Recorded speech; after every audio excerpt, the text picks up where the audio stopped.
you shot the New York, most of the New York portions of the film just a few blocks away on Grand Street. Yeah, actually, the first time I met with Nora happened around the corner. We have a meeting at the Mercer Hotel, and after that meeting, we decided to make a film together, and later on, it became My Blueberry Nights. So I think this corner or this streets means a lot to this film. Okay, so after Nora decides to take her trip across the country, she goes to a few other locations, Memphis, Las Vegas. So this is basically a road movie. Would you agree with that description of it? Would you call it a road movie? No, I don't think this is a road movie, because the original idea of the film is to make the whole story take place in a diner or kind of a restaurant in New York.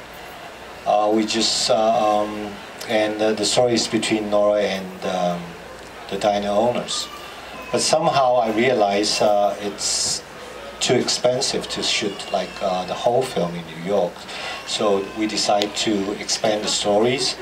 And so this characters, or each chapter is linked by emotions of the characters of Elizabeth. It reflects certain aspect of her problems, and she can see these characters as mirrors to see, and at the end she realizes they are not the options, and she has to be happy with herself and to move on. In fact, I think My Blueberry Nights is a film. People said this is a love story. Yes, it can be seen as a love story, but in fact it's a story about letting go. It doesn't apply only to relationships. I think that at a certain point in our life we have like moments that we have to let go of something which we have relied on for a long time, we have been obsessed with for a long time, and realize it's not working. And in a way, I think this film is also like a personal documentary of myself, because each of the characters represent a part and a certain aspect of my personal mindset at this point, or my feelings towards my work. You know. So this film was about letting go for you as well? Yeah, I think at a certain point you have to let go of something, and when you think, well, that's enough. So would you say that the next film that you're working on would be the start of a new chapter for you? It's always the hope, you know, but you never know, right? We have time for 2 more questions.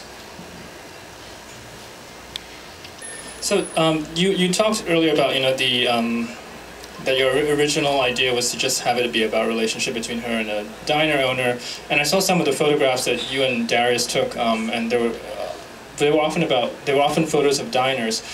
What is the appeal for you of the American diner? Is it like a particularly romantic? It's not about American diners. In fact, I've showed diners, a cafe, right. Delicatessens in all my previous film. Right. I think it's related to my experience as a writer, because when I was a writer, I spent most of my time writing in a coffee shop. So actually I can name the best coffee shop in Hong Kong for writers, you know.